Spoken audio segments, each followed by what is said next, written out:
लो आओ रे मेरी मैया, तनिक यहाँ हमारे पास ही आकर बैठ जाओ। हम भी तो निहारे कि हमारी नई मैया कैसी है। सुना है कि हमारे बापू तुम्हें दूसरे शहर से खरीद कर लाए हैं। मैया भी बाजार में मिलती है, ये तो हमने पहली बार ही सुना है। 8 साल की प्यारी सी मानसी अपनी वही गुलाबी सी फ्रॉक पहने हुए बूढ़ी अम्मा जैसे लाठी को टेकते हुए आई और फिर खाट पर बैठते हुए बोली। उसे इस तरह अम्मा की तरफ बोलते देख सभी आस पड़ोस की औरतें हंस पड़ी। अरे ओ बूढ़ी अम्मा, कैसे बोल रही हो? अम्मा की लाठी हाथ में पकड़कर खुद भी अम्मा बन गई क्या? तनिक इज्जत से बोल, आखिर ये तेरी नई माँ है और अब से इसी घर में रहेगी। एक हाथ में पतासे की परात लिए अम्मा मुंह पर हाथ रखते हुए हंसते हुए बोली। नाना माँ, हमारी माँ तो इस दुनिया से कब की कूच कर गई और हमें दूसरी माँ की ज़रूरत ना है। हम तो अपना ख्याल खुद ही रख लेते हैं, पर अब ये इसी घर में रहेगी, इसलिए कोई तो नाम देना ही पड़ेगा। अब बापू लेकर आए हैं इसलिए मैया बोल रही हूँ, क्योंकि धन्नो ने कहा है कि ये तेरी मैया है। मानसी अम्मा की तरह ही हाथ नचाते हुए बोली। छोरी ज़्यादा बोल रही है क्या उस नगोरी? धनों की संगत में रह रहकर ज़्यादा जबान चलने लगी है तेरी। चल भाग यहाँ से, हमें अपना काम करने दे। हाँ तो मैं कौन सा तुम्हारा हाथ रोक रही हूँ अम्मा, करो अपना काम। गीत गाओ, पतासे बांटो। मैं तो नई मैया की शक्ल देखने आई थी, देख लेना बाद में। अभी तो जा यहाँ से, नहीं तो अभी इसी लाठी से तुझे मारूंगी। अम्मा ने फटकारा तो मानसी फट से उठकर लाठी वहीं छोड़कर भाग गई। सारी औरतें देख देख कर हंस रही थी। वहीं औरतों के बीच बैठी हुई कौशल्या भी सब कुछ देख रही थी। लंबा सा घूंघट ओढ़े हुए थे, पर दिखाई तो सब कुछ दे रहा था। आखिर एक छूटन सी छोरी इतनी जबान चला गई, मतलब साफ है कि घर में अच्छा खासा रुतबा है इस छोरी का, और वह घर में उसकी नई माँ बनकर आई है। नहीं नहीं, बनकर नहीं आई, खरीद कर लाई गई है, वह भी पूरे 50,000 रुपये में। एक तो गरीबी की मार, ऊपर से 5-5 बच्चों का बोझ। इसलिए उसकी माँ ने 18 साल की कौशल्या को मानसी के पिता दुर्गा प्रसाद को 50,000 रुपये में बेच दिया।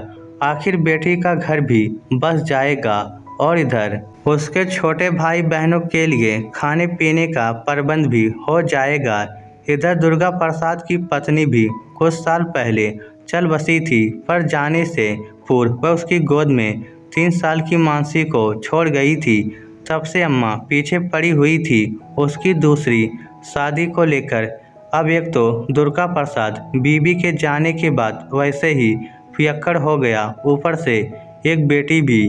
अम्मा किसी तलाकशुदा या विधवा को अपनी बहू बनाकर लाने को तैयार नहीं, तो भला दूसरी शादी कैसे हो? इसलिए जब उसे अपने दोस्त से पता चला कि उसका कोई दोस्त किसी बिचौलियों को जानता है जो बाहर से लड़कियों के परिवार को पैसे देकर शादी करवाता है, तो बस उसने उससे बात की। तब वह कौशल्या का रिश्ता दुर्गा प्रसाद के लिए लेकर आया। पहले तो वह 18 साल की लड़की से शादी के लिए तैयार ही नहीं हुआ। अरे इतनी छोटी लड़की से कैसे शादी करे? कहाँ वह खुद 35 साल का और कहाँ 18 साल की कौशल्या। लेकिन जब अम्मा जिद पर अड़ गई कि एक तो शादी हो नहीं रही है, ऊपर से जो लड़की मिली है उसके लिए भी मना कर रहा है, जीते जी बहू का सुख देगा कि नहीं देगा? यहाँ मानसी बिन बन के रह जाएगी, तो वह कौशल्या को 50,000 रुपये में ब्याह कर ले आया। खैर इधर सभी आस पड़ोस की औरतें अपने अपने पतासे लेकर अम्मा को बधाई देकर अपने अपने घर रवाना होने लगी। और उधर अम्मा ने घर में काम करने वाली धन्नो को बुलाकर कौशल्या को उसके कमरे में पहुंचा दिया। धन्नो से उसके कमरे में छोड़कर जाने लगी तो पीछे पीछे मानसी भी आ गई और धन्नो से बोली। अरे धन्नो, मेरी मैया की सेवा हो गई है तो चल थोड़ी देर बाहर घूम आते हैं। आज कुछ चटपटा खाने का मन कर रहा है। अरे हाँ रे मेरी गुड़िया, बस चलते हैं अभी। अच्छा तो ये वही धन्नो है जिसके बारे में अम्मा बोल रही थी। कौशल्या मन ही मन सोचने लगी। खैर धन्नो उसे वहाँ बिठाकर मानसी का हाथ पकड़कर उसे अपने साथ ले गई। जब दुर्गा प्रसाद कमरे में आया तो उसने पहले ही बता दिया कि मानसी में उसकी जान बसती है। इस घर में मानसी और अम्मा के बाद ही उसकी जगह है, इसलिए इन दोनों को कभी भी भूलकर उसके कारण कोई दुख नहीं होना चाहिए। कौशल्या तो क्या ही बोलती, जब माँ ने ही परवाह नहीं की तो यहाँ क्या उम्मीद करना। खैर यूं ही वक्त बीत रहा था। कौशल्या इस घर में अपनी जगह बनाने की कोशिश कर रही थी, लेकिन थी तो 18 साल की ही, कभी न कभी कुछ न कुछ गलती हो ही जाती थी और फिर अम्मा अच्छे से डांट लगाती थी। यहाँ तक कि दुर्गा प्रसाद भी उसे अच्छे से डांट देता था, लेकिन तब जब वह पीकर घर आता था, डरी सहमी वह फिर अपने काम में लग जाती थी। इधर मानसी कभी उसके पास नहीं आती थी, दूर से ही बतिया लेती थी, पर उससे बतियाती जरूर थी। वह भी सिर्फ एक ही बात पर बड़ी उत्सुकता होती थी, उसे जानने की कि उसे क्या क्या पकवान बनाने आते हैं और फिर अपनी पसंद के पकवान उससे जरूर बनवाती भी। अगर कौशल्या रसोई में होती तो वह द्वार के बाहर बैठी बैठी उससे बातें करती थी। बस यही एक रिश्ता था दोनों के बीच में, जिसके जरिए वह एक दूसरे को जानती थी। मानसी के बाकी के सारे काम तो धन्नो ही करती थी। उसको स्कूल ले जाना, स्कूल से लाना, उसका बैग तैयार करना, उसकी चोटी बनाना, यहाँ तक कि उसके गुड्डे गुड़ियों के लिए कपड़े तैयार करने का काम भी धन्नो ही करती थी। कौशल्या को तो वह बिल्कुल हाथ तक नहीं लगाने देती थी। यहाँ तक कि कौशल्या के साथ बाहर बाजार तक भी नहीं जाती थी। चाट पकौड़ी खानी होती तो धन्नो के साथ ही जाती थी। हाँ, पर मानसी में इतनी ममता तो थी कि अम्मा से थोड़े पैसे ज़्यादा ले जाती थी और कौशल्या के लिए भी चाट पकौड़ी खरीद लाती थी और फिर धन्नो के हाथ उसके पास भिजवा देती थी। इस पर अम्मा उसे चिढ़ाती, वारे छोरी, बड़ी दोगली है तू, अपनी नई मैया के लिए बड़ी ममता फूट रही है तेरी की उसके लिए चाट पकौड़ी खरीद लाई। कभी अपनी अम्मा के लिए तो नहीं लेकर आई तू, पैसे तो मुझे ही लेकर जाती है। अम्मा क्या बुढ़ापे में भी अब ऐसी मसालेदार चीज़ खाओगी? पछता तो नहीं है तुमको? और कोई ममता ममता ना है। अब इस घर में ही रहती है तो कुछ हमारी भी जिम्मेदारी है। हम अकेले खाकर आ जाएं और उसको न खिलाए तो अच्छा लगता है क्या? अम्मा उसकी बातें सुनकर खूब हंसती। इधर कौशल्या भी ये सब सुनकर मुस्कुराकर चाट पकौड़ी खाती जाती। अब कुछ दिनों बाद धन्नो की शादी पक्की हो गई और वह ब्याह कर दूसरे गांव चली गई। अब मानसी बिल्कुल अकेली हो गई। कौन उसके साथ खेले, किसके साथ बाजार जाकर चाट पकौड़ी खाए, अब उसका काम कौन करे? कौशल्या से तो वह बिल्कुल ना बोले, अम्मा से बोलती तो वह तो किटकिट करना शुरू कर देती, मुझसे ही बुढ़ापे में काम करवाएगी।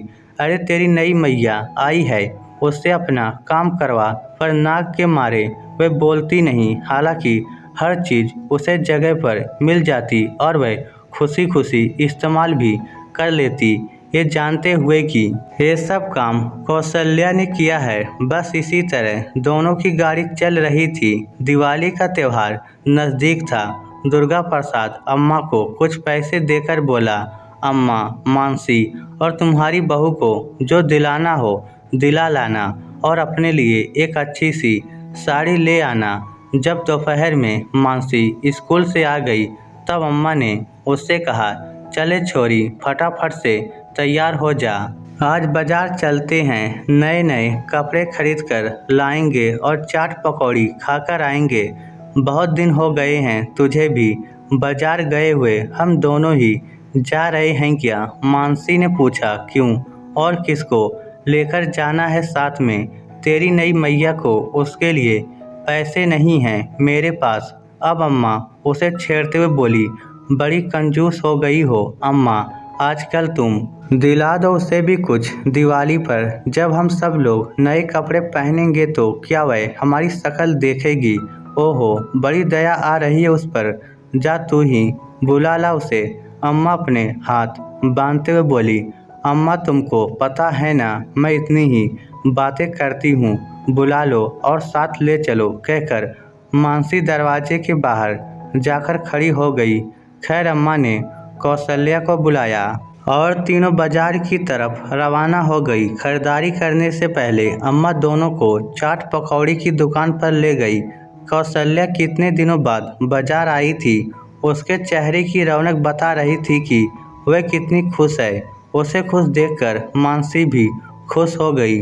उसके बाद तीनों खरीदारी करने के लिए दुकान की तरफ जा रही थी कि रास्ते में मानसी का पैर फिसला और वह नीचे गिर गई। गिरते समय उसका सिर पत्थर पर जाकर टकरा गया, जिससे उसके सिर में चोट आ गई और वह खून बहने लगा।